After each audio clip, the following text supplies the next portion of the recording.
بسم اللہ الرحمن الرحیم محمد الرسول اللہ والذین معه اشداء علی الکفار رحماء بینہم صدق اللہ مولانا العلی العظیم۔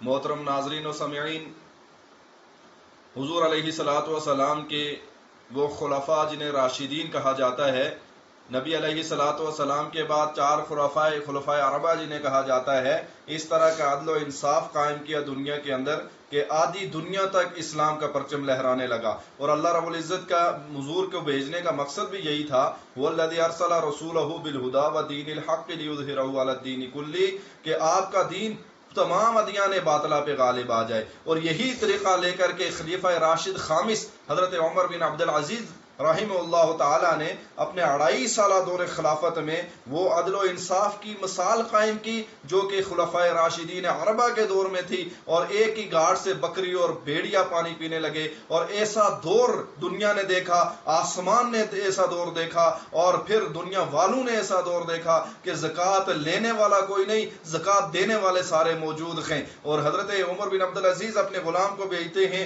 کہ زکوٰۃ تقسیم کر کے آؤ، اپنے علاقے میں نہیں دوسرے علاقے میں جاؤ۔ سارے علاقوں میں پھر کے وہ آتے ہیں اور کہتے ہیں کہ امیر المومنین، پوری دنیا میں ہمارے ماتحت جو بھی ہیں مسلمان ممالک، اور جہاں تک آپ کی حکومت ہے، کوئی بھی زکوٰۃ لینے کے والا نہیں ہے، سارے دینے والے ہیں۔ ایسا نظام قائم کیا وہ عمر بن عبدالعزیز جو کہ خلافت سے پہلے 3000 درہم کا وہ جوڑا پہنا کرتے تھے، سوٹ پہنا کرتے تھے۔ جب خلافت قائم ہوئی اور خلیفہ بنے، امیر المومنین بنے، وہی 3000 درہم کا جو جوڑا تھا وہ بیچ دیا، اپنی بیوی حضرت فاطمہ کا سارا زیور بیت المال میں جمع کروا دیا۔ اور ایک وقت وہ بھی آیا کہ کپڑے بیچنے والا آیا اور آ کر کے عمر بن عبدالعزیز کا پتہ کیا کہ وہ 3000 درہم کے سوٹ لینے والا عمر بن عبدالعزیز کہاں ہے۔ پتہ چلا تو گیا، انہوں نے کہا سب سے کم قیمت کا جو کپڑا ہے 300 درہم کا وہ سوٹ لیا، اور کہا کہ یہ بھی موٹا ہے، اس سے بھی اگر کم ترین کوئی کپڑا ہوتا، کم قیمت کا ہوتا تو میں وہ لیتا۔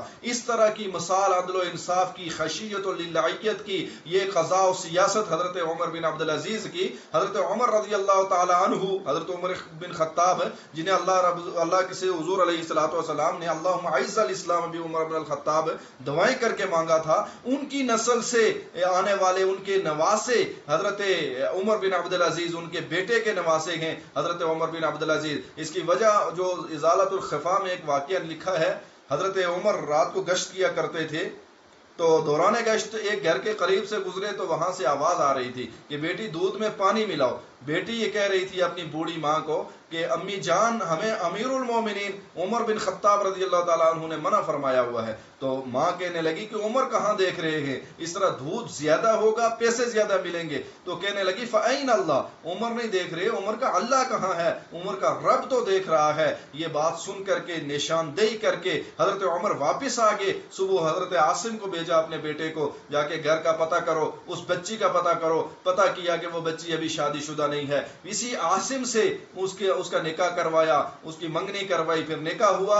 اس عاصم، حضرت عاصم بن عمر رضی اللہ تعالیٰ عنہ کے گھر میں ایک بچی پیدا ہوئی، اس بچی کا نکاح پھر عبدالعزیز بن مروان بن حکم کے ساتھ ہوا۔ عبدالعزیز بن مروان کے ہاں جو بچہ پیدا ہوا وہ عمر بن عبدالعزیز ہے، جو حضرت عمر کے بیٹے حضرت عاصم کا نواسا ہے۔ حضرت عمر بن عبدالعزیز 92 سالہ خلافت بنو امیہ کے اندر وہ سنہری دور ہے کہ جس کے اندر عدل و انصاف قائم ہوا، اور 2.5 سالہ دور کے اندر ایسا نظام قائم کر دیا کہ رہتی دنیا تک حضرت عمر بن عبدالعزیز کو یاد کیا جائے گا۔ لیکن حضرت عمر کے نام سے چونکہ شیطان کو پہلے سے اختلاف تھا، اور شیطان نے حضرت عمر کے رسول اللہ صلی اللہ علیہ وسلم کے فرمان کے مطابق عمر جس راستے سے جاتا تھا شیطان وہ راستہ چھوڑ دیتا تھا۔ حضرت عمر کا نام ہو، شیطان وہاں سے گزر جائے، یہ ممکن نہیں ہے۔ یہ حضرت عمر کی اپنی وجاہت ہے، آپ کا دبدبہ اور روب ہے۔ حضرت عمر کی مخالفت میں، عمر بن خطاب کی مخالفت میں،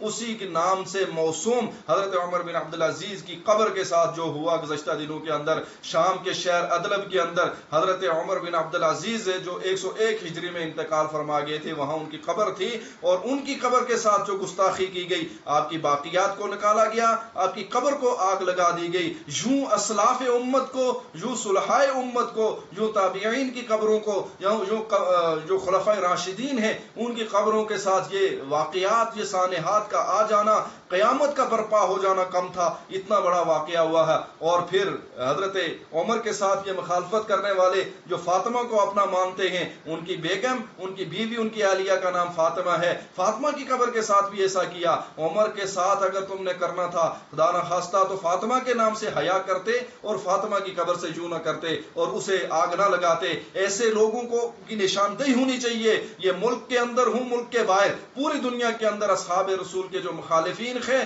خلفائے راشدین کے جو مخالفین ہیں، یہ اصل میں اساسی طور پہ قرآن کے مخالف ہیں، حدیث کے مخالف ہیں، اللہ رب العزت کی ربوبیت کے خلاف ہیں۔ ایسے لوگوں کو پہچانا جائے اور اپنے ایمان کو بچایا جائے۔ اس آخری زمانے میں قرب قیامت میں اپنے ایمان کو بچائیں، اپنی اسلاف کی باقیات کو بچائیں، ان کے مزارات کو بچائیں، ان کی قبروں کو بچائیں۔ اللہ تعالیٰ توفیق عطا فرمائے۔ وما علینا